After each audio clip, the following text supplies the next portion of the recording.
بسم اللہ الرحمن الرحیم. کیپٹن فران کے ساتھ میں ہوں حسن بیگ. پاکستان کے معاشی، معاشرتی، سماجی مسئلے مسائل روز بروز بڑھ رہے ہیں. اس کی بیسک ریزن تو ایک ہی ہے کہ امریکہ ایران جنگ خاتمے کا نام ہی نہیں لے رہی. ہم نے بڑی کوشش کی تھی کہ ایک MOU ہو گیا تھا اور اس کے بعد جنگ بندی ہو گئی، لیکن پھر وہ جنگ کوئی زیادہ زور شور سے شروع ہو گئی ہے. اب تو جنگ کا دائرہ وسیع ہوتا ہوا لگ رہا ہے، چونکہ باب المندب کا کہا جا رہا ہے، جو ریڈ سی ہے، جو آبنائے ہرمز ہے. ہم تو رو رہے تھے آبنائے ہرمز کو، اور یہ جو آبنائے احمر ہے، ریڈ سی جس کو کہتے ہیں، اس کا باب المندب جو کوسٹ ہے جہاں سے ساری تجارت ہوتی ہے، یعنی یہ وہ آلٹرنیٹ روٹ ہے جو سعودی عرب سے جو آئل سپلائی ہے یا تجارت ہے وہ وہاں سے ہو رہی ہوتی ہے. اس پہ بھی حوثیوں نے حملے شروع کر دیے ہیں. وہ ایک اور سچویشن کریٹ ہو گئی ہے. یہ سچویشن کہاں لے جائے گی؟ کیونکہ آئل سپلائی چین اگر ڈسٹرب ہوتی ہے تو پھر تو ساری دنیا کی معیشت ڈسٹرب ہوتی ہے. اور میں ہمیشہ کہتا ہوں دنیا کو ایک طرف رکھیں، پاکستان کی معیشت بہت زیادہ ڈسٹرب ہوتی ہے. اور پاکستان میں معیشت کے ڈسٹرب ہونے کا دوسرا مطلب کیا ہوتا ہے؟ دوسرا مطلب یہ ہے کہ یہاں پہ مہنگائی بڑھ رہی ہے، اور وہ آئل پرائسز جو کسی زمانے میں سال میں ہوا کرتی تھی چینج، پھر 6 مہینے پہ آئیں، پھر 3 مہینے پہ آئیں، پھر مہینے پہ آئیں، پھر 15 دن پہ آئیں، اور اب روزانہ کی بنیاد پہ وہ پرائسز چینج ہو رہی ہیں، جس کے خلاف جو پیٹرول پمپ مالکان ہیں وہ کہتے ہیں ہم تو ہڑتال کرنے جا رہے ہیں. بات یہ ہے کہ ہڑتال کریں یا نہ کریں، ایک بات کا مجھے بخوبی پتہ ہے اور آپ کو بھی پتہ ہے، اور وہ یہ ہے کہ مہنگائی جو ہے وہ کہیں پہ ایک جگہ پہ رکنے کا نام نہیں لے رہی. اس کا کیا مطلب ہوا؟ مہنگائی اگر بڑھے گی تو غربت بڑھے گی، اور غربت بڑھے گی تو معاشرتی اور سماجی مسئلے مسائل بڑھتے ہیں. جہاں پہ معاشی مسئلے مسائل ہیں، وہاں معاشرتی اور سماجی مسئلے مسائل بھی یہاں پہ بڑھ رہے ہیں. آپ لوگوں کو معلوم ہے کہ آلریڈی غربت کی لکیر سے نیچے پاکستانی تقریباً ان آفیشلی اسپیکنگ مور دین 50% رہ رہے ہیں، اور آفیشلی 38% رہ رہے ہیں. اس کا کیا مطلب ہے؟ اس کا مطلب ہے کہ یہ مسئلے مسائل تو اور بڑھیں گے. یہ آئل پرائسز اگر نیچے نہیں آتی. جب سماجی مسئلے مسائل کی ہم بات کرتے ہیں تو ایک طبقہ ہمارے ہاں ایسا ہے جو کہا جاتا ہے مور دین 50% ہے، 50% تو ہے ہی ہے. وہ بہت زیادہ آلریڈی ڈسٹربڈ ہے. اس کے پاس آلریڈی ہمارے معاشرے میں جو جگہ ہے وہ تنگ ہے. میں بات کر رہا ہوں خواتین کی. جو ہمارے ہاں خواتین کا طبقہ ہے وہ آلریڈی استحصال کا شکار ہے. اس کے لیے گورنمنٹ نے، ریاست نے بہت سارے اقدامات کیے ہیں، لیکن ابھی تک وہ والے اقدامات نہیں ہو سکے جو کرنے چاہیے تھے. کیونکہ سماجی طور پہ ان کی جو یعنی وہ جو اکنامک امپاورمنٹ جس کو کہتے ہیں، معاشی طور پہ وہ اس قابل ہوں کہ اپنے آپ کو سنبھالا دے سکیں. ویسے حقیقت بات یہ ہے کہ دنیا کا کوئی ایسا ترقی یافتہ ملک نہیں ہے جہاں پہ خواتین بھرپور طریقے سے معاشی طور پہ بھی اور سماجی طور پہ بھی اور معاشرتی طور پہ مردوں کے شانہ بشانہ کام نہیں کرتی. ہر جگہ ایسے ہی آپ جہاں جاتے ہیں تو آپ کو فیل ہوتا ہے خواتین تو بہت امپاورڈ ہیں، ان کے جو حقوق ہیں وہ محفوظ ہیں. یہاں پہ صورتحال یہ ہے کہ عدالتیں بار بار کہتی رہتی ہیں کہ جو رشتہ دار خواتین ہوتی ہیں، یعنی بیٹی ہو گئی، ماں ہو گئی، بیوی ہو گئی، اس طرح کے جتنے رشتے ہیں ان کا جو اسلام کے مطابق حصہ بنتا ہے وہ بھی یہاں پہ دینے کو لوگ تیار نہیں ہیں. یہ ایک کرائسس سچویشن ہے. گو کہ ریاست نے بہت کوشش کی ہے، ریاست اب بھی کوشش کر رہی ہے، حکومت کوشش کر رہی ہے کہ خواتین کو امپاورڈ کیا جائے. اور ان کی امپاورمنٹ اس لیے ضروری ہے کہ اگر آپ نے غربت کو ختم کرنا ہے، جہالت کو ختم کرنا ہے، اور اگر آپ نے ترقی کرنی ہے تو خواتین کو اہمیت دینی ہوگی. آج اسی موضوع پہ بات کرنے کے لیے میں نے دعوت دی ہے. ڈاکٹر اختر شاہ صاحب ماہر معاشیات ہیں، وہ ہمارے ساتھ ہیں. ویلکم ٹو دا شو جی. اور اس کے ساتھ اوورسیز پاکستانی ہیں، حقوق نسواں اور ویمن امپاورمنٹ کے لحاظ سے ان کا بہت سارا کام بھی ہے. امریکہ میں رہتی ہیں اور لکیلی یہاں پہ ہیں. تو میں پہلے بھی 2-4 دفعہ دعوت دی تھی، آج بھی انہوں نے ہماری دعوت ایکسیپٹ کی، تو ان کی مہربانی. ڈاکٹر کیا نام ہے؟ نصرت لغاری صاحبہ. تو آپ ویلکم ٹو دا شو جی. آپ ہمیشہ you have been very kind. تو ہم اس لیے آج میں نے اسپیشلی ناظرین کے لیے اور اپنے سامعین کے لیے یہ سماجی پہلو جو ہے وہ آپ کے حوالے سے، چونکہ آپ کا بہت کام ہے، اس پہ رکھا ہے کہ جہاں پہ معاشی مسئلے مسائل ہیں وہاں پہ معاشرتی مسئلے مسائل ہیں اور سماجی مسئلے مسائل ہیں، ہم ان کو ضرور ہائی لائٹ کریں گے. اور ویمن امپاورمنٹ بہت ضروری ہے. تو نعیم صدیقی صاحب ایز یوزول ماہر معیشت، بزنس مین، ینگ مین. ابھی بھی آپ بتا رہے ہیں کہ آپ امریکہ پاکستان کے وہ جو تجارتی اور وہ اس میں سے آ رہے ہیں. تو ویلکم ٹو دا شو جی. سب سے پہلے شروع کریں گے ڈاکٹر صاحب آپ سے، ڈاکٹر اختر شاہ صاحب سے شروع کریں گے. جو میں نے سٹارٹ دیا تھا وہ بنیادی طور پہ ایک پرابلم ہے ہمارے ہاں معاشرے میں، وہ ہے ہمارا سماجی مسئلہ، معاشرتی مسئلہ اور سب سے بڑا معاشی مسئلہ. اور معاشی مسئلہ جو فار دا لاسٹ 3-4 منتھس ہم ڈسٹرب ہوئے ہیں وہ تو یہ امریکہ ایران جنگ ہے، جس کے لیے ہم نے بڑی کامیاب کوشش کی. آپ کو معلوم ہے ہم نے بڑے پروگرام کیے. ہمارا خیال تھا کہ یہ اب رکنے جا رہی ہے لیکن وہ دوبارہ شروع ہو گئی ہے. اب سب سے زیادہ ایک مسئلہ جو حوضی ہے وہ ریڈ سی پہ حملے کرنے شروع کر دیے ہیں، جہاں سے سعودی عرب کی آئل سپلائی اور تجارت جو ہے almost 75% of the trade goes from there. اور باب المندب کوسٹ جو ہے وہ ساری ڈسٹرب ہو گئی ہے. تو آپ کو یہ مسئلے مسائل اور زیادہ بڑھتے نظر آ رہے ہیں، یا یہ ہے کہ پاکستان کی ویسے سچویشن کیا ہے، جو کہ پاکستان جو ہے وہ سعودی عرب کے ساتھ جڑا ہوا ہے ہمیشہ سے. اب ہم ڈیفنس پیکٹ میں بھی بیٹھے ہیں. اگر کوئی سچویشن خراب ہوتی ہے تو ظاہر ہے ہم تو مجبور ہوں گے اس جنگ میں، کہیں شریک تو نہیں ہو جائیں گے. اور دوسرا یہ ضرور بتائیے گا کہ آئل سپلائی کا کیا بنے گا اور پرائسز کا کیا بنے گا، یہ مہنگائی کدھر لے جائے گی پاکستان کو؟ بسم اللہ. جس طرح آپ نے فرمایا بیگ صاحب، یہ واقعی آپ deep to that gravity of problem کی طرف جا رہے ہیں اور بالکل ٹھیک فرما رہے ہیں آپ. ایکچولی جو کرنٹ سینیریو ڈیولپ ہو چکا ہے، کیونکہ مڈل ایسٹ نے پرٹیکولرلی سعودی عربیہ نے بہت ہی اپروپریٹ اسٹریٹجی بنا کے اپنے آپ کو اس جو کانفلکٹ تھا، اس کی جو کولیٹرل ڈیمیج تھا، اس سے اپنے آپ کو بڑی حد تک منیمائز کرنے کی کوشش کی تھی تھرو اپنی جو east western basically pipeline تھی، جس میں 6 ملین بیرل پر ڈے کا انہوں نے روٹ، اور دوسری میڈیٹرینین کی پائپ لائن وہاں سے بھی وہ انہوں نے ڈائریکٹ جو ہے ایکسپورٹ شروع کر دی، اور وہاں آگے انہوں نے مینیج کیا ہوا تھا ریڈ سی کے. تو انہوں نے بائی پاس کر لیا تھا بیسیکلی اپنے ہرمز کو. تو اب یہ اس کی طرف چیزیں جا رہی ہیں، اور وہ کاسٹ آف بیسیکلی جو آئل سپلائی ہے ابھی انفارچونیٹلی دنیا کا پرٹیکولرلی آفٹر رشین شاک جو ہماری یورپین یونین ہے ان کے لیے مین ڈپینڈنس آ گئی تھی انرجی سپلائی کے جو انپوٹس تھے، آئل ہے یا LNG ہے، وہ مڈل ایسٹ پہ آ گئے تھے. تو اگین ان کے ہاں جو ہے وہ 2-3 نیگیٹو امپیکٹ پڑ رہے ہیں یورپین یونین پہ. ایک، ان کی انرجی بیس پروڈکشن انفراسٹرکچر جتنا بھی تھا انہوں نے اس کو سلو ڈاؤن کر دیا ری ایڈجسٹمنٹ کے لیے، کیونکہ اس کی کاسٹ کنٹینیوسلی بڑھ رہی ہے. پھر ان کی جو آئل کے فیوچرز ایک مارکیٹ ہے آپ کی اسٹاک مارکیٹ میں، تو ان کی پرائسز بھی ایڈورسلی افیکٹ ہوئی ہیں، اور اس کی وجہ سے وہ مارکیٹ بھی آپ کی ڈسٹرب ہو گئی، شارٹ رن مارکیٹ.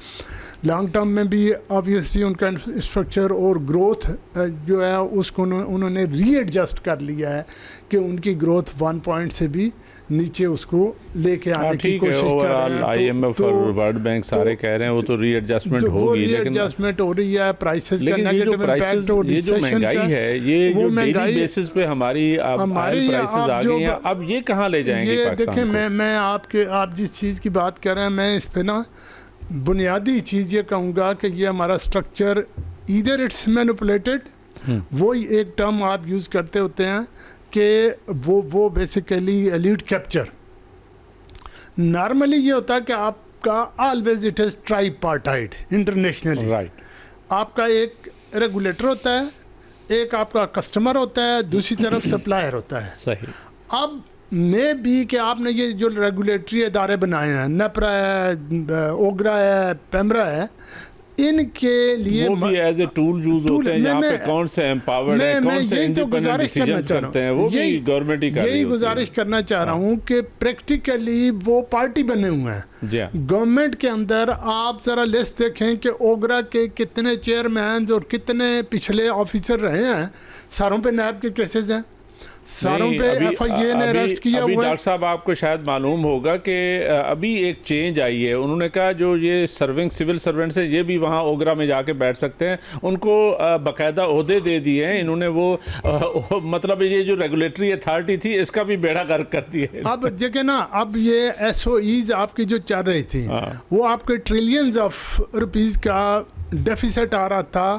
آپ عوام کے جو ٹیکس کے پیسے ہیں وہ اٹھا کے ان کی طرف ان کی بیسیکلی للے تللے کہہ لیں یا جو بھی ہے کہ ان ایفیشنسی انکمپیٹنسی کو انکریج یا سپلیمنٹ کرنے کے لیے آپ وہ سپورٹ کر رہے تھے. تو اس میں ایک نیا اسکول آف تھاٹ، نیا تو نہیں لیکن ڈاکٹر ندیم اللہ کینٹ کو انہوں نے ایک ریسرچ کی ہے اور that is also supplemented by doctor Mujtaba قاضی. میں دیکھ رہا تھا کچھ چیزیں کہ اس میں ایک انہوں نے ری انفورس کیا کہ یار یہ جو بورڈ کے ممبر ہوتے ہیں اگر آپ ایکس اوفیشو ممبر لیتے ہیں تو وہ شاید کیونکہ ان کی ایک اوبلیگیشن ہوتی ہے تو وہ ڈسینٹنگ نوٹ یا اس طرح سے نہیں کرتے. اب تو ایکس اوفیشو سے زیادہ بڑھا دی ہے انہوں نے، ابھی چینج آئی ہے. اوگرا میں تو بندے دوسرے دیکھیں آپ وہ شیڈول کے اندر اگر وہ پوسٹیں ایڈ اپ ہوتی ہیں، اگین میں یہ کہوں گا کہ اس میں ایک آپ کے لیے چیلنج بنے گا کہ یہ چیزیں ان ایفیشنسی کی طرف لے کے جائیں گی. تو آپ کو اسٹرکچرل چینج کرنے کی ضرورت ہے. نمبر 1 یہ ہے کہ آپ اس کا ٹرائی پارٹائڈ ماڈل پہ لائیں. کسٹمر کے لیے علیحدہ ریپرزنٹیشن ہو اور وہ through chamber of commerce industries یا جو ریسپیکٹیو جو آپ کا اپروپریٹ فورم ہے وہاں سے نمائندے لیں کہ وہ باقاعدہ فائٹ کریں. جس طرح کہ آپ کا نا آئی ایل او نے آپ کو ایک ماڈل دیا تھا کہ آپ کا لیبر کا ہے، مینوفیکچر یا انڈسٹریلسٹ ہے اور گورنمنٹ ریگولیٹر کا ہے. تو یہ لیبر کے اندر یہ چیزیں یہ اس ماڈل میں چلتی ہیں اور انٹرنیشنلی بھی وہ آگے چل رہی ہوتی ہیں. تو کافی حد تک ایک بیلنس سا ہو جاتا ہے. پرفیکٹ لیول پہ تو نہیں ہے. تو اس طرح کا اگر ہو جائے پیٹرول پمپ والے تو یہ مان ہی نہیں رہے. وہ کہتے ہیں اتنی جلدی جو چینج آتی ہے ہر روز رات 12 بجے ایک چینج آئے گی اور وہ چینج کیسے اس کو آبزرو کریں گے. اور اس میں تو اس کا بھی چانس ہے کہ ایک وہ پرائسز اوپر نیچے اپنی مرضی سے بڑھائیں. کیوں آپ سے بلکہ نعیم بھائی آپ یہ بتائیں یہ جو اوپن مارکیٹ آپریشنز ہے جیسے ورلڈ اوور بہت سارے ملکوں میں یہ ہے کہ وہاں پہ ریگولیٹر تو ہوتے ہیں لیکن حقیقت بات یہ ہے کہ وہ جو demand and supply of the وہ ہے نا چیزیں ہیں وہ اس کے مطابق پرائسز ڈٹرمن ہو رہی ہوتی ہیں. تو یہ انہوں نے وہ والا کام کر دیا اوپن مارکیٹ آپریشن والا ڈیمانڈ اینڈ سپلائی. اور ڈیمانڈ اینڈ سپلائی ہماری جیسی سوسائٹی میں ہمارے جیسے ملکوں میں بہت زیادہ ایکسپلائٹیشن ہوتی ہے. یہاں پہ یہ وہ والی سوسائٹی نہیں ہے جہاں پہ کوئی یعنی ساری چیزیں جو ہے نا پرفیکٹ چل رہی ہیں. یہاں تو پرفیکٹ کمپٹیشن والی کوئی بات نہیں ہے. یہاں پہ تو مینوپلیٹرز ہیں اور یہاں پہ کرپشن ہے اور یہاں پہ صورتحال تو ایک پیٹرول پمپ والا 315 پہ دے رہا ہوگا تو دوسرا کہے گا 320 پہ میں دیتا ہوں. تو آپ کیا کریں گے؟ یہ ڈیلی بیسس پہ یہ جو پرائسز ہیں یہ کہاں لے جائیں گی؟ تھینک یو بیگ صاحب. دیکھیے سب سے امپورٹنٹ چیز یہ ہے کہ یہ جو پیٹرولیم پروڈکٹس ہیں نا یہ ایک اسٹریٹجک کموڈٹی ہے ہماری جو بیسک چیز ہے. اس کے ارد گرد ہماری اکانومی گھومتی ہے کیونکہ ہمارا 70% سے زیادہ جو آئل ہے وہ امپورٹ ہوتا ہے. بالکل ٹھیک. اور اس کے جو ایفیکٹس ہیں اس کے مہنگے یا سستا ہونے کے ہر چیز پہ پڑتے ہیں. یعنی کہ آپ کے ڈیلی کنزمپشن کی جتنی ریکوائرمنٹ ہے اور آپ کی انڈسٹری کی جتنی ریکوائرمنٹ ہے آپ کی ایگریکلچر کی جتنی ریکوائرمنٹ ہے وہ ڈائریکٹلی اور انڈائریکٹلی آئل پرائز سے افیکٹ کرتی ہے. ٹھیک. گو کہ میں اس بات کو کوئی برا محسوس نہیں کرتا کہ پرائسز اگر پہلے مہینے میں چینج ہوتی تھی 15 پہ ہوگی 15 پہ ہوگی تو ایک ہفتے پہ ہوگی ہفتے پہ ہوگی اگر ایک دن پہ بھی ہو گئی ہیں تو گورنمنٹ کو اس کا میکینزم جو ہے نا وہ ریگولیٹر کو پھر بیچ میں نہیں ہونا چاہیے. ہمارے تو میکنزم کا ایشو ہے. اس کو یہ جو پرائس ڈٹرمنیشن میکنزم ہے اس کا ہی تو پرابلم ہے. اس کو فری مارکیٹ سپلائی کے اوپر آپ چھوڑ دیں ہاں اور جو ڈیمانڈ بیس جب ریکوائرمنٹ آئے گی تو اس میں پھر ڈفرینٹ جو کمپنیز ہیں اپنی ڈفرینٹ پرائسز فلوٹ کریں گی اور اس میں کمپٹیشن جنریٹ ہوگا. اور بالکل آپ امریکہ میں جائیں نا تو آپ کو کہیں پہ 10 سینٹ سستا, کہیں پہ 10 سینٹ مہنگا, اور ہر اسٹیٹ میں ریٹ ڈفرینٹ ہوتا ہے اور ہر اسٹیٹ اپنا جو ریٹ ہے وہ خود ڈٹرمن کرتی ہے. جو ہے نا وہ جو آئل والی اسٹیٹس میں سے نا سب سے زیادہ آپ کو معلوم ہے ورلڈ اوور بھی کوٹ ہوتا ہے ٹیکسس جو ہے نا, تو وہ وہاں سے وہاں رہتی ہیں, ان سے ابھی پوچھیں گے ہم, آپ بات مکمل کر لیں کہ وہاں پہ پرائسز کی. اب دیکھیں یہ بیسیکلی جو ڈیسیژن میکرز ہیں انہوں نے یہ سوچا کہ جیسے ہم گولڈ کی پرائس آتی ہے, سلور کی پرائس آتی ہے, ادر کموڈیٹی کی پرائس آتی ہے, اسٹاک مارکیٹ کی آتی ہے, اس طرح ہم اس کو, لیکن وہ یہ نہیں سوچ رہے کہ اس کا امپیکٹ, حالانکہ 6 days اگر آپ 7 days ٹرن اوور ہو رہا ہے تو آپ 7 days کے اندر کوئی اتنا فرق پڑتا نہیں ہے, بہت زیادہ فرق ہوتا ہے. People for agreed O M C, یہ جو آئل سپلائی ہوتی ہے اس پہ بھی وہ کہتے ہیں جو ٹینکرز آ رہے ہوتے ہیں وہ بھی 8-10 دن تو ویسے ہی لیتے ہیں. وہی میں کہہ رہا ہوں سر, یہ او ایم سی جو ہے ڈیلی بیسس پہ اس کا کیا مطلب؟ جیسے ابھی ڈاکٹر صاحب نے بتایا نا کہ ایک سپلائر ہے, ایک جو کنزیومر ہے, ایک بیچ میں ٹریڈر ہے, اور ایک ریگولیٹر ہے. اب جو ریگولیٹر جب پرائز ریگولیٹر نہیں دینی ہے, جب پرائز اوگرے نہیں دینی ہے, پورے ملک میں ایک ہی رہنی ہے, تو اس کو ڈیلی بیسس پہ کرنے کی کوئی ضرورت نہیں ہے. یا تو اس کو فری مارکیٹ, دیکھیے میں بات کمپلیٹ کر لوں, آپ اس کو فری مارکیٹ اکانومی پہ چھوڑ دیں, فری مارکیٹ ریٹ پہ چھوڑ دیں, اور اس کے بعد ان سب کمپنیز کو الاؤ کر دیں کہ وہ اپنا ریٹ نکالیں اور پرائسز دیں. اس سے کیا ہوگا, کنزیومر کا فائدہ ہوگا. اچھا ایک بڑی امپورٹنٹ بات اس میں کیا ہوگی, اس میں یہ ہوگی کہ اب ایک ہر جو پرچیزر ہے آئل کا, پیٹرول کا, ڈیزل کا, وہ کاشیس ہو جائے گا. وہ یہ کہے گا کہ یار میں آج تو 2 لیٹر ڈلواتا ہوں, موٹر سائیکل والا, گاڑی والا کیا کہ میں 20 لیٹر ڈلواتا ہوں, میں باقی کل ڈلوا دوں گا. اور اس میں جو بیک اینڈ پہ جو مجھے چیز نظر آ رہی ہے وہ یہ نظر آ رہی ہے کہ ہمارے پاس 2 قسم کے ریزروائرز ہوتے ہیں. فار ایگزامپل ایک ریزروائر وہ ہے جو گورنمنٹ مینٹین کرتی ہے کہ سپلائی چین مینجمنٹ میں آتا ہے. دوسرا ریزروائر ہے جو او ایم سیز مینٹین کرتی ہے. تیسرا ریزروائر ہے جو کہ پیٹرول پمپ والے کے پاس ہوتا ہے. اور جو چوتھا ریزروائر ہے وہ یہ ہے جو اکراس دا کنٹری ہر اس شخص کے پاس ہوتا ہے جو آئل یوز کرتا ہے. ٹھیک ہے سر, جیسے موٹر سائیکل والے کے پاس ہے, جنریٹر والے کے پاس ہے, کار والے کے پاس ہے, ٹرک والے کے پاس ہے یہ.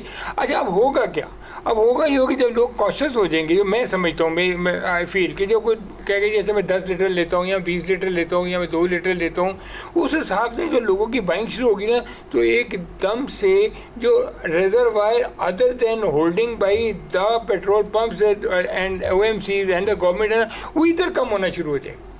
لیکن میرا بیسک سوال یہ ہے کہ جب 10-15 دن لگتے ہیں آئل آنے میں, اگر ورلڈ مارکیٹ میں پرائس آج چینج ہوئی ہے, ابھی تو وہ آئل آیا ہی نہیں ہے, تو آپ نے کیسے چینج کرنا؟ کراچی سے پشاور تک, اسلام آباد تک پہنچنے میں 4 دن لگ جاتے ہیں. ایگزیکٹلی سوال یہ پیدا ہوتا ہے اس میں, تو ایک ریگولیٹر کو پھر نہیں ہونا چاہیے. اگر رات کو پرائس ریگولیٹر ہی لگانی ہے, نکالنی ہے, تو 7 دن بعد نکالے, ڈیلی نکالے, 15 دن بعد نکالے, کوئی فرق نہیں پڑتا. یہ تو عجیب سی بات ہے. کیوں ڈاکٹر صاحب یہ جو نعیم بھائی کہہ رہے ہیں کہ بھائی آپ جو ہے نا ڈیلی بیسس پہ کر لیں, اوپن مارکیٹ آپریشن پہ چلے جائیں, لیکن اصل بات یہ ہے کہ آپ تو 70% 75% باہر سے منگوا رہے ہیں, اور باہر سے جو آئل آ رہا ہے وہ جو آج پرائس چینج ہوئی ہے وہ تو 10-15 دن بعد آنا ہے.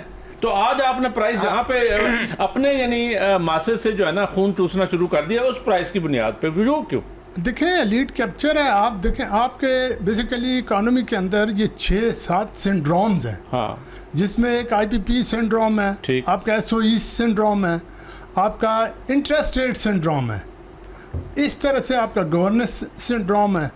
اب اس میں اگر آپ دیکھیں تو یہ سارے, اور انورٹڈ امپورٹ ایکسپورٹ کموڈیٹیز کا ہے, تو یہ سنڈروم آلریڈی پوری اکانومی پاورٹی میں لوگوں کو نیچے سے نیچے لے کے جا رہے ہیں. یہ ٹیکسس میں رہتی ہیں, اور ٹیکسس آپ کو پتا ہے مین آئل سپلائی جو ہوتی ہے, اور اس کا جیسے کروڈ کی پرائسز نکلتی ہیں ٹیکسس کی علیحدہ نکلتی ہیں, تو ویسٹ ٹیکسس انڈیکس جو ہے نا وہ علیحدہ نکلتا ہے WTI. تو بتائیے گا وہاں پہ کیا سچویشن ہوتی ہے جی امریکہ میں؟ وہاں پہ اوپن مارکیٹ آپریشنز ہی چلتا ہے میرا خیال ہے. صاحب یہ بالکل ٹھیک کہہ رہے ہیں کہ وہاں پہ ہر اسٹیٹ کی الگ پرائز ہے. ٹھیک ہے. ایون اسٹیٹ کی نہیں, آپ کو سٹی میں بھی ڈفرینٹ پرائز ملے گی. ٹھیک ہے. یعنی کہ ہیوسٹن میں ایک الگ پرائز آ رہی ہے, تو جو آپ کو کچھ ایریا وائز میں ڈفرینٹ ملتا ہے, جو ہے نا پاکستان کے برابر ہے ویسے وہ ایک جی ایسا ہی ہے. اور ڈفرینس بھی آپ کو ملے گا ایون دو سٹیز میں, ٹاؤنز میں, رائٹ, جو ہماری کاؤنٹیز ہوتی ہیں اس میں بھی آپ کو ڈفرینس ملے گا. بعض اوقات کیا ہوتا ہے کہ ہمارے یہاں کیا ہوتا ہے کہ کمپٹیشن میں ہم آمنے سامنے ہوتے ہیں, پھر وہ یہ ہوتا ہے کہ سیم پرائزز پہ ہیں آمنے سامنے, لیکن کچھ تھوڑا سا آگے جا کے تھوڑا بہت فرق ہو جاتا ہے. کہیں پر مطلب ڈاؤن ایریاز ہیں وہاں پہ لو ہو جاتے ہیں پرائز جا کر. تو یہ چیز ان کے وہ اپنے عوام کے لیے سوچ رہے ہوتے ہیں کہ دیکھیں یہ جو کیٹیگری ہے یہ ڈاؤن لوور لیول پر ہے, تو ہم اس کے پرائز کم رکھے ہوئے ہوتے ہیں. تو یہ بالکل نعیم صدیقی صاحب کی جو بات ہے وہ بالکل ٹھیک ہے. اگر آپ جو پرائزز دے رہے ہیں وہ 1 ویک کے لیے ایٹ لیسٹ دیں, تو وہ یا کچھ 15 ڈیز کے لیے دیں ایٹ لیسٹ. جس طرح سے دیکھیں آپ نے ابھی ایک بات کہی کہ پرائز بڑھتے ہیں تو وہاں پہ بڑھ رہے ہیں انٹرنیشنل مارکیٹ میں, یہاں پہ پہلے بڑھ جاتے ہیں. ہم کو خود تھوڑی پیدا کرتے ہیں, ہم تو 25-30% پیدا کرتے ہیں, باقی تو سارا باہر سے آ رہا ہے. امپورٹ ابھی آنے میں بھی ٹائم ہے, لیکن یہاں پہ پرائز ڈیلی بڑھ رہے ہیں. لیکن جب کم ہوتے ہیں پرائز تو یہاں پہ کم نہیں ہوتے, وہ کہتے ہیں کہ پچھلا اسٹاک چل رہا ہے. یہ ہونا نہیں چاہیے نا. یہ چیزیں بھی تو ہیں ہمارے جو ہماری ہے نا, یہ مجھے ایسا لگتا ہے یہ گورنمنٹ کی نااہلی ہے جو عوام کو ہمیشہ بھگتنی پڑتی ہے. بس وہ گورنمنٹ تو جو ہے نا بیٹھی ہوئی ہے, کیوں نہیں کیپچر والی بات ہے. دیکھیں سر یہ جو کچھ ہو رہا ہے نا, میں مجھے سمجھ نہیں آ رہی کہ ایسا کیوں ہو رہا ہے.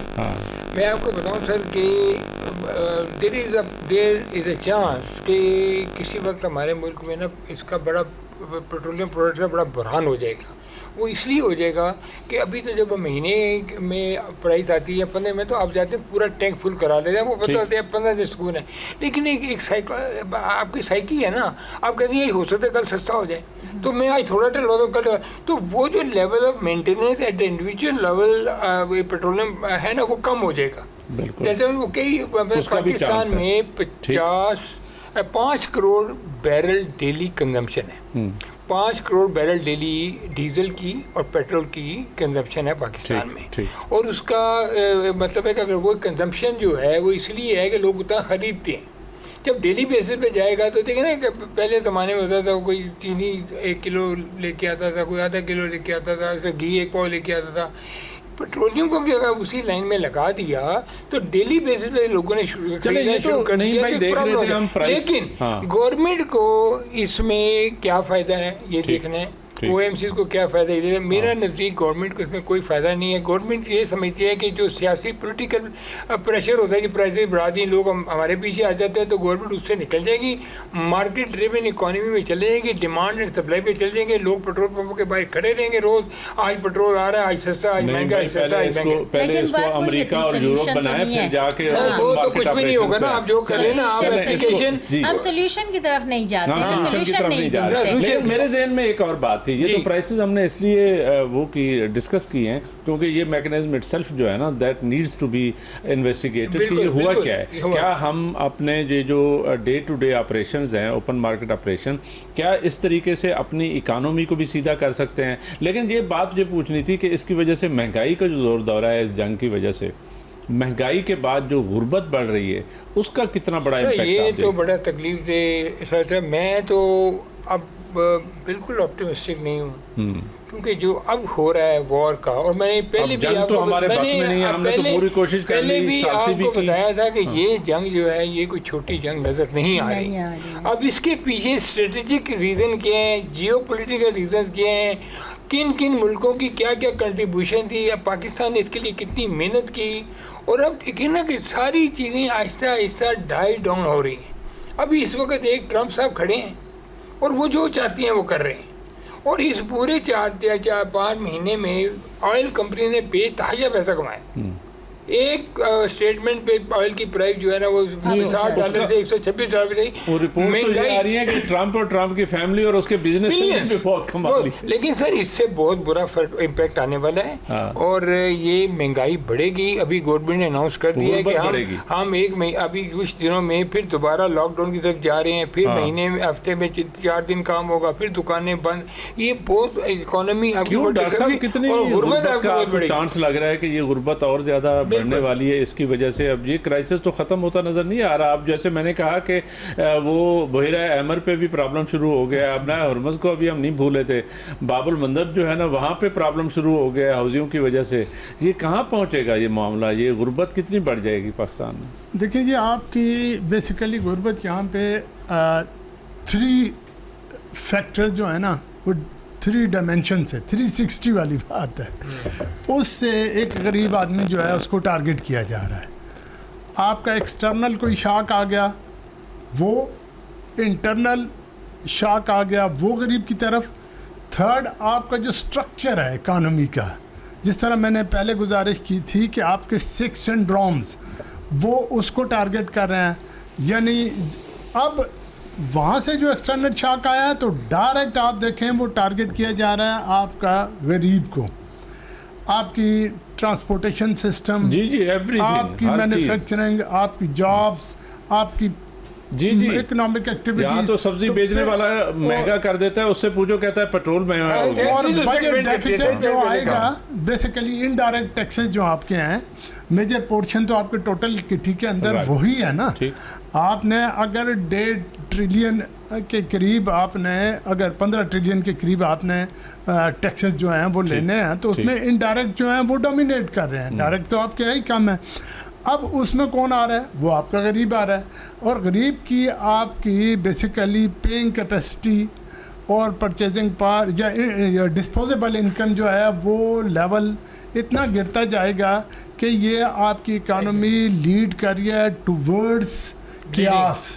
یہ انفارچونیٹ ہے کہ آپ کو ان 3 شاک میں سے کچھ سٹرکچرل چینج کر لیں پھر بھی آپ ایبزارب کر سکتے ہیں, اور دنیا میں لوگ کر رہے ہیں. حالانکہ پاکستان واحد کنٹری ہے کہ ایکسٹرنل شاک کے لحاظ سے جس کو منیمم شاک لگا ہے, لیکن انفارچونیٹلی جو آگے ٹرانسلیٹ کیا گیا اس شاک کا نیگیٹو امپلیکیشن کولیٹرل ڈیمیج وہ سب سے زیادہ ہو گیا. ایگزیکٹلی جو آپ ہائی لائٹ کر رہے تھے, یا صدیقی صاحب میڈم نے جو کہا ہے کہ آپ کی یعنی کتنا لیگ فیکٹر ہے آپ کے 14 دن. آپ اگر آپ آئلینڈ آف ہوپ کی طرف سے آتے ہیں یا اس سائڈ سے جس روٹ سے بھی آتے ہیں, اور آپ کی اکانومی کا جو آئل کے امپورٹ کا سٹرکچر ہے, اب مجھے اس فورم پہ بتانے کی ضرورت نہیں ہے, لیکن ایوری باڈی نوز اٹ کیا ہے.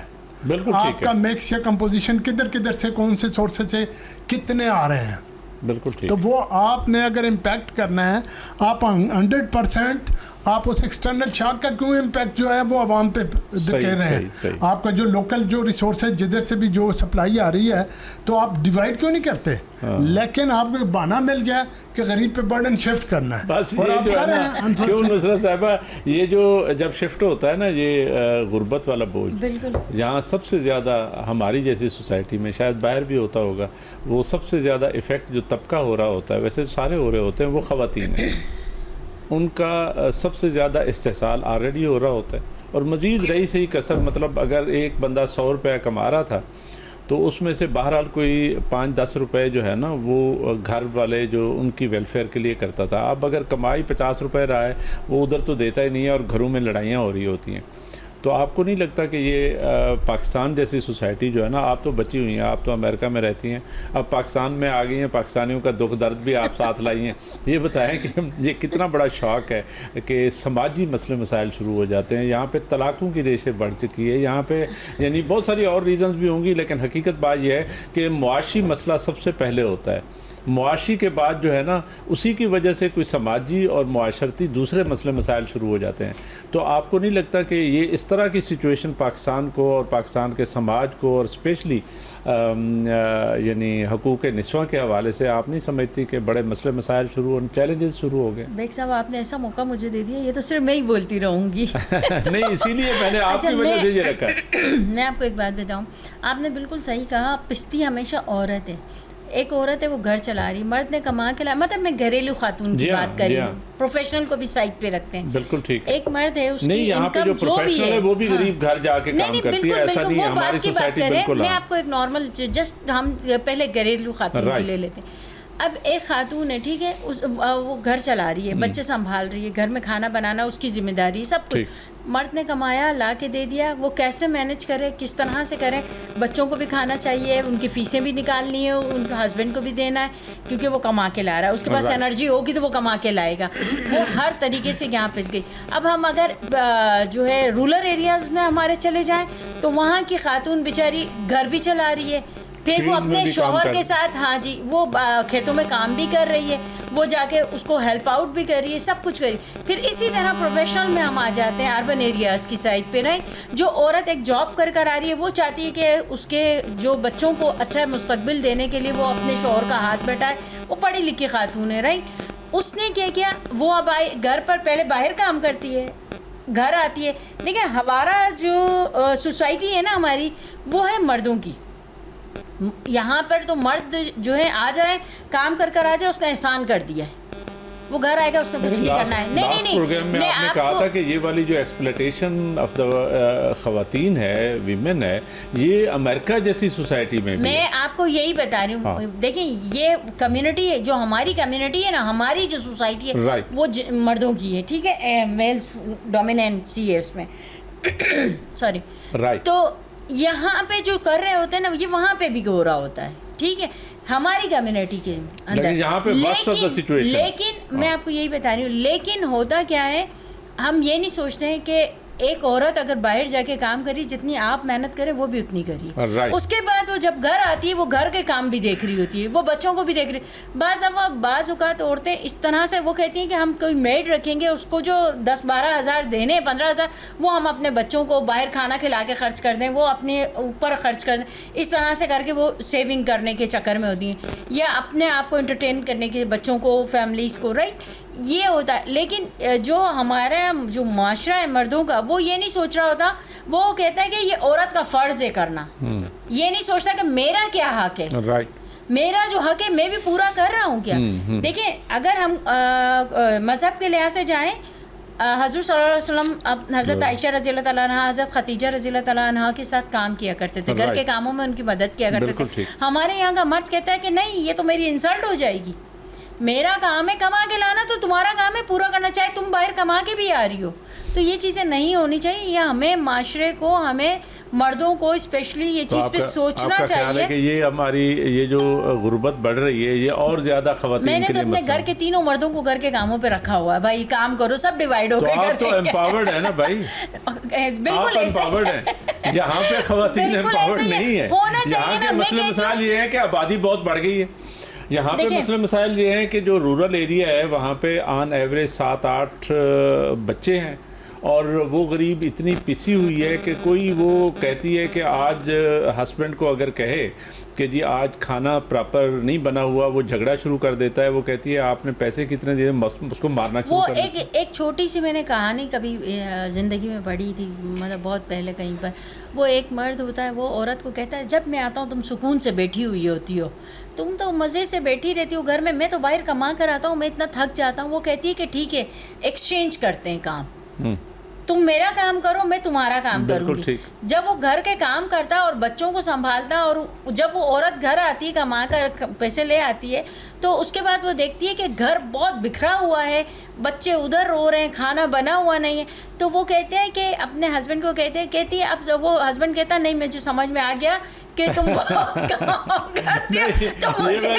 نہیں, یہ جو بات کی ہے, مجھے ایک جو ہے نا نعیم بھائی, وہ ریٹائرڈ آدمی کا لطیفہ یاد آ گیا. اس نے کہا کہ یار میں ریٹائر ہو گیا ہوں, دنیا جہان کا کوئی کام گھر میں نہیں ہے جو ریٹائر. وہ کہتے ہیں آپ تو کوئی کام نہیں ہے, آپ تو نہیں جاتے. یہ وہ والا کام ہوتا ہے جو خواتین پہ. وہ ہمارے ایک دوست بڑے سینئر پوسٹ سے ریٹائر ہوئے نا, تو جب ریٹائر گھر ہے تو بیوی سے کہا کہتی ہے ریٹائر آپ ہوئے, میں نہیں ہوئی. یہ حقیقت بات ہے, مطلب اسی لیے کہتے ہیں عورت کے اوپر جو خرچ کیا گیا 1 روپیہ بھی ہے نا, وہ اس ملک کو, اس معیشت کو جو ہے وہ ترقی دینے کی راہ میں کاؤنٹ ہوتا ہے. دیکھیں ایشو یہ ایسا, دیکھیں یہ ابھی بات ہو رہی تھی نا معیشت کی, یہ جتنے بھی پرابلم یا جتنے بھی جرائم یا جتنے بھی پرابلمس ہوتے ہیں نا, وہ معیشت یا بیسک گھر کی بھی معیشت ہے نا, فائنینشیل کنسٹرین کی وجہ سے ہوتی ہے. جہاں جہاں فائنینشیل کنسٹرینٹ نہیں ہے, کہ فائنینشیل کنسٹرینٹ سے مراد ہے کہ ایک رسپیکٹیبل لیونگ کی آپ بات کریں, جی ہاں جی ہاں, چاہے وہ تھوڑی تنخواہ کی ہو. اب زمانہ سر یہ آ گیا ہے, دیکھیں ہمارے جو مائیں تھیں, ہمارے جو دور کا وقت تھا, ہم ان کو سلام کرتے ہیں کہ she was looking after the whole house and there was only one man who was earning. بالکل, اوکے, کوئی شک نہیں. This is not a normal thing. آج کل مسئلہ یہ ہے کہ ایک سنگل ارننگ پہ, پہلے تو ویسٹ میں بھی یہ ختم ہو گیا, سنگل ارننگ پہ سروائیول ہی نہیں تھی. اب ہمارے یہاں بھی یہ مسئلہ شروع ہو گیا ہے. اب جب یہ مسئلہ شروع ہو گیا ہے, آپ نے اگر معاشی طور پہ ترقی کرنی ہے تو خواتین کو پورا موقع دینا. میں کچھ کہنا چاہتی ہوں ندیم صاحب کی اس بات پر, نعیم بھائی کے اس پہ, مطلب مسئلہ یہ ہے, یہ بتا رہے ہیں کہ اس وقت کی ماؤں کو میں اس وقت کی ماؤں کو سلام کرتی ہوں. خدا کی قسم کھا کے کہہ رہی ہوں, یہ جو معاشرہ اس وقت ہم فیس کر رہے ہیں نا, ہم جیسی مائیں, ہم بہت ٹربل میں ہیں. دیکھیں ہم گھر کو بھی دیکھتے ہیں, ہم باہر نہیں, ہم اس دور کی ماں کی, سچی بات یہ اس وقت کا کرائسس جو ہے نا اب کمپیریبل نہیں ہے. اب جو ہے نا کرائسس اب بھی ہے, لیکن وہ والا کرائسس ڈیفرنٹ. نہیں, اس وقت اتنی خواہشات نہیں تھی, مطلب لوگوں کی اتنی وشز نہیں تھی جو اس وقت ہے.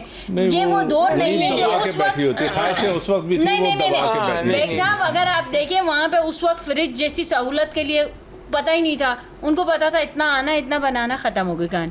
آج جو ہے نا, ہم نے گھر کی نیسیسٹی میں ہمارے پاس اتنی چیزیں آ گئی ہیں, ہم اس کو پورا کرتے کرتے پورا ہو جاتا ہے. اسکیل بیک کر کے اس ایج میں لے جاتا ہے. اینی وے سر دیکھیں پوری دنیا میں اب ویسٹ میں کیا ہو رہا ہے, لڑکیاں شادی نہیں کرتی, وہ انٹرسٹیڈ آ گئی ہے, میل بھی شادی کرنے میں انٹرسٹیڈ نہیں. جی ہاں, ٹھیک ہے نا, وہ کہتے ہیں 40 سے پہلے تو ہم یہ سوچتے نہیں, اس لیے یہ کہ. اور دوسرا سر, آج کے اسکول میں آپ بچے کو داخل کراتے ہیں 25,000 30,000 50,000 روپے فیس ہے, کون افورڈ کر سکتا ہے. It is very difficult to up bring one child آج کے دور میں. اس زمانے میں ماؤں نے 10 بچے 8 بچے پالے ہوئے ہیں, یا وہ مہمان آتے تھے. یقین کریں میں دیہاتی آدمی ہوں تو میری ماں جو ہے نا وہ روٹیاں پکا رہی ہے, وہ سارا پتہ نہیں کیا کچھ ہوتا تھا. یقین کریں آج کو کمپیئر نہیں کر سکتے آپ. آج بھی جو گھر میں عورتیں ہیں نا جی, ہاؤس لیڈیز, ان کو آج بھی سلام کرتا ہوں. بالکل, جتنے بڑے بڑے ثبوت انہوں نے پیدا کیے ہیں, جی ہاں, یہ سارے کوئی ایچ ایس این کالج سے پڑھ کے نہیں انہوں نے پیدا کیا. نہیں, ٹاٹو پہ بیٹھ کے انہوں نے نہیں, بغیر اس عورت نے بغیر کسی تعلیم کے پیدا کی, اس نے بڑی خدمت کی. اس لیے کہ ایک سنسیریٹی تھی, ایک کوآرڈینیشن تھی. باقی یہ جو اس وقت بڑا کرائسس تھا, اب بھی کرائسس ہے, اب بھی سچویشن خراب ہے. اب کیونکہ ماڈرن ورلڈ آ گئی ہے, اب تو پورا موقع ملنا چاہیے خواتین کو. جو ملتا نہیں ہے, دیکھیں نا آپ نے بتایا ایک میل ڈومینیٹنگ سوسائٹی پوری دنیا ہے. آپ یہ ویسٹ ایسٹ کی بات نہیں کریں, آپ جاپان جا کے دیکھیں, کوریا جا کے دیکھیں, لیکن ڈگری کا ڈفرینس ہے. اب یہاں پہ میں آپ کو بیسک بتاؤں نا, یہاں ہمارا فائنینشیل میٹر ہے. یہ فائنینشیل میٹر, کم تنخواہ ہوگی, لڑائی ہوگی, جھگڑا ہوگا. اب یہاں پہ جب تک آپ جاب کریٹ نہیں کریں گے, سوشل سیکورٹیز پرووائڈ نہیں کریں گے, ہر ایک کو رسپیکٹ نہیں دیں گے, یہ ساری چیزیں. خواتین اب پاکستان کی 51% خواتین ہے, لیکن ماشاءاللہ آپ اس وقت آپ جب آپ نے سی ایس ایس کیا تھا تو آپ کی ریشو ناٹ مور دین 10% تھی فیمیل کی. آج 54% سے زیادہ فیمیل سی ایس ایس میں آ رہی ہیں. آپ یہ دیکھیں, آگے جا کے ڈاکٹرز کو دیکھ لیں, ہاسپٹل کو جا کے دیکھ لیں, تو ماشاءاللہ ٹیچنگ پروفیشن میں دیکھ لیں, ہمارے اپنے جو انسٹیٹیوٹ میں کوئی کوٹے میں کتنا پرسنٹ ان کا ہوتا ہے, وہ پوری دنیا میں ہے. آپ اس کو یہاں پہ نہیں, ڈونٹ کمپیئر, ہر جگہ کی بات ہو رہی ہے, ہر جگہ پہ ایسا. لیکن باقی ہم اس کی ڈیٹیل میں نہیں جاتے. لیٹس, لیکن وہ ڈاکٹر صاحب سے پوچھتے ہیں کہ یہ خواتین کا کتنا بڑا رول ہونا چاہیے ہماری جیسی سوسائٹی میں, جہاں پہ اکانومی ویسے ہی یہاں ہم نے اس کا حال بڑا برا کر دیا ہوا ہے. اور وہاں پہ جو طبقہ ہے, ایک تو ایجوکیشن کا مسئلہ ہے. آپ مختلف علاقوں میں جائیں تو آپ کو پتہ چلتا ہے بلوچستان جیسے علاقے میں میرا خیال ہے ہارڈلی 20-25% جو فیمیل ہے وہ ایجوکیشن حاصل کر رہی ہے. پنجاب میں تھوڑا بہتر ہوگا, کے پی میں بھی کم ہے, سندھ میں بھی کم ہے. بات یہ ہے کہ جب تک یہ طبقہ اب غربت کی لکیر سے نیچے روز بروز جا رہے ہیں اور سماجی اور معاشرتی مسائل پیدا ہو رہے ہیں, لیکن ایٹ دا سیم ٹائم یہ خواتین کا جو مسئلہ ہے یہ کتنا بڑا مسئلہ ہے آپ سمجھتے ہیں, کتنی بڑی ضرورت ہے گورنمنٹ کو اور ریاست کو کہ ان کو آگے لے کے آئے, اور انہوں نے اہمیت دی ہے یہ نہیں ہے کہ اہمیت نہیں دی ہے, لیکن وہ والی اہمیت جتنی چاہیے, جتنا اس کی پارٹیسپیشن ہونی چاہیے, جتنا آپ نے اگر اکنامک مطلب ہے کوئی ٹرن اراؤنڈ کرنا ہے تو پھر خواتین کو برابر کا آپ حصے دار بنائیں, ان کو عزت دیں, ان کو جاب میں بھی لے کے آئیں, ان کو کام میں بھی لگائیں. گو کہ ہمارے دیہات میں بیٹھی ہوئی خواتین بہت کام کرتی ہیں, اس میں کوئی شک نہیں. جی بالکل آپ صحیح فرما رہے ہیں, کیونکہ ہمارے پاس مور دین 50% جو پوٹینشیل ہے وہ بیسیکلی فیمیل کا ہے. بالکل. اب ہمارا جو سٹرکچر ہے, سسٹم ہے, اس کے اندر ویکنیسز ہیں. آپ کے ایٹیٹیوڈ کا ایشو ہے, آپ کی اونرشپ کا ایشو ہے, آپ کے اکنامک سٹرکچر کا ایشو ہے, اکانومی کے اندر جس طرح پارٹیسپیشن ہے اس کا پرابلم ہے. تو اس کے لیے میں سمجھتا ہوں اگر آپ 5 ڈائمینشن پہ لے کے اس کو چلیں, نمبر 1 آپ اس کو میس لیول پہ اویئرنیس اینڈ اونرشپ کریٹ کریں کہ جو بھی جدھر ایک فیمیل ہے وہ that's our own irrespective of family, وہ ایک بڑا ایسٹ ہے. دوسرے لیول پہ آپ اکنامک سٹرکچر میں جائیں. تیسرا آپ کا جو سسٹم ہے آپریشنل ایکٹیویٹیز, ان کے اندر ان کی پارٹیسپیشن کرائیں. چوتھا آپ ان کو ری انفورسمنٹ کریں.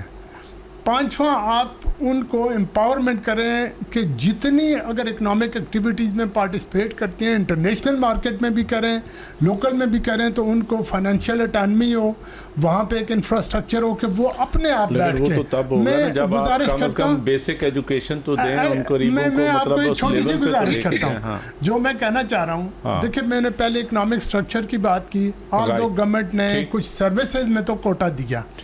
اب آپ کا جو ہراسمنٹ ایکٹ یا یہ جو پازیٹیو چیزیں آئی ہیں ان کی وجہ سے پرائیویٹ سیکٹر کے اندر پارٹیسپیشن بڑھتی جا رہی ہے. لیکن گورنمنٹ کو یہ ہے کہ کمپلسری کرے کہ جی آپ نے پرائیویٹ سیکٹر کے اندر بھی اتنی ریشو میں فیمیل کو آپ الاؤ کریں, وہاں پہ آپ کی. دوسری پرائیویٹ طبقے کو کہیں کہ وہ پارٹیسپیشن جو ہے نا بڑھائیں. ای کامرس, آپ ان کو ای کامرس کے اندر ٹریننگ دیں, اس کے لیے بہت ہائی فائی ای کامرس اور ڈیجیٹل ورلڈ کے اندر, کیونکہ آپ کو پوری دنیا کے اندر کمپیٹ کرنا ہے. بالکل ٹھیک ہے. اور خواتین کا میں نے دیکھا ہے وہ زیادہ فوکس ہوتی ہیں اور زیادہ ٹارگیٹڈ جاتی ہیں. ماشاءاللہ یہ ایک بڑی پازیٹیو چیز ہے. تو اگر آپ کی اکانومی کے اندر مور دین 50% اتنا بڑا ایسٹ پڑا ہے اور اس ایسٹ کو آپ یوٹیلائز نہیں کر رہے, یہ آپ کی انکمپیٹنسی ہے یا لیک آف اونرشپ ہے یا ایل ویل ہے کہ آپ چاہ ہی نہیں رہے, ورنہ آپ پکڑیں ان کو فیسیلیٹیٹ کریں, فائنینشیل سسٹم دیں تاکہ باہر سے جو ٹرانزیکشن ہو رہی ہیں, جو ارننگ کر رہی ہیں, ان کو ٹریننگ بھی دیں اور انفراسٹرکچر دیں.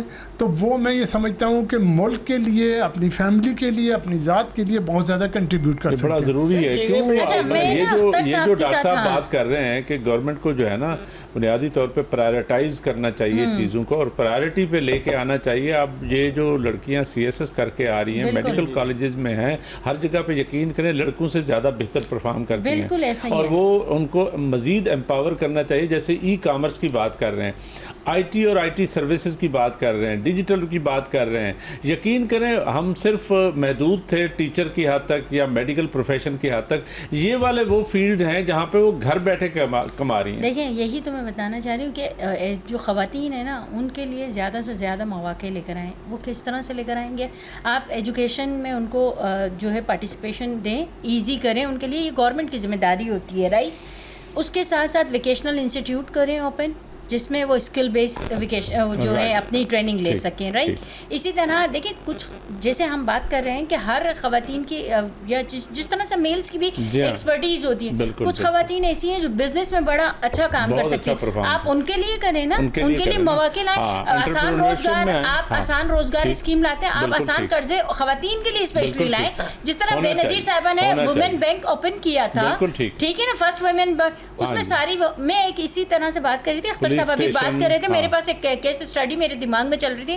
ایک کیس اسٹڈی آئی تھی کہ جو ایک بندے نے 80% اس کے آفس میں جو خواتین جاب کر رہی تھی, 20% مرد. تو اس نے کہا کہ اتنی ڈومیننسی اس میں میل کو آپ نے چھوڑ کے فیمیل کو رکھا, ان کو کیا آتا ہے, اس نے کہا آپ کو یہی نہیں پتا یہ جو میل حضرات ہیں یہ سگریٹ کے لیے باہر نکلتے ہیں, یہ چائے کے لیے باہر نکلتے ہیں, یہ خواتین جو ہے جہاں جی 9 to 8 جو 5 ان کی جاب ہے یہ کنٹینیو ہاں جی فوکس ہو کے کام کرتے ہیں, اور جتنی پروڈکٹیو یہ ہیں مجھے میل میں نہیں ٹھیک ہو گیا. Thank you very much. مجھے کہا جا رہا ہے ٹائم ختم ہو گیا. بہت مہربانی ہے ڈاکٹر صاحب, آپ کی بہت مہربانی. نعیم صدیقی صاحب آپ کی بہت مہربانی.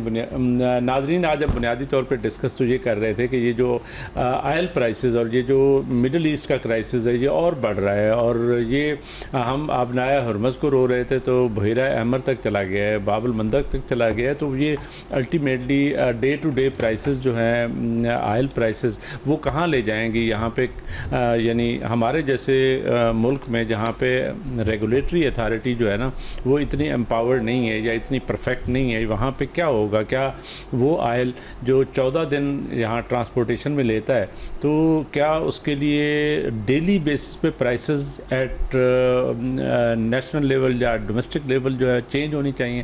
اس پہ سوچنا بنتا ہے. اور دوسرا ہم یہ ڈسکس کر رہے تھے کہ یہ آئل پرائسز کی چینج کی وجہ سے یا اس آئل کرائسس کی وجہ سے ہمارے ملک جو 70% آلموسٹ آئل جو ہے وہ امپورٹ کرتا ہے تو سارا یعنی انفلیشن آ جاتا ہے اور یہاں پہ افراط زر ہو جاتا ہے. یہاں پہ غربت بڑھ رہی ہے اور غربت کے بڑھنے کی وجہ سے معاشرتی, معاشی اور سیاسی سماجی مسئلے مسائل بہت بڑے ہوئے ہیں. اور سماجی مسئلے مسائل کی جب بات کریں تو خواتین جو ہے ان کو آپ اگنور نہیں کر سکتے. ان کی امپاورمنٹ کتنی ضروری ہے, اور ان کو یعنی ایک تو ایجوکیشن کا مسئلہ ہے, ان کو ایجوکیشن پراپر طریقے سے جو دینی چاہیے میلز کی نسبت بہت کم ہے. ہمارے مختلف علاقوں میں بہت ڈسپیرٹی ہے, اور اس کے ساتھ ساتھ جو ہے ان کو اس کام پہ اس پارٹیسپیشن میں جہاں پہ مرد حضرات کام کر رہے ہیں برابر کی وہ شریک ہیں تو ان کو اس کام پہ بھی لگانا چاہیے, سو دیٹ کہ ہم اکانومی, ہماری معیشت اور ہماری جو معاشرہ ہے, جو ہماری ٹوٹل ترقی ہے اس میں وہ برابر کی حصے دار ہوں. حسن بیگ کو اجازت. اللہ حافظ.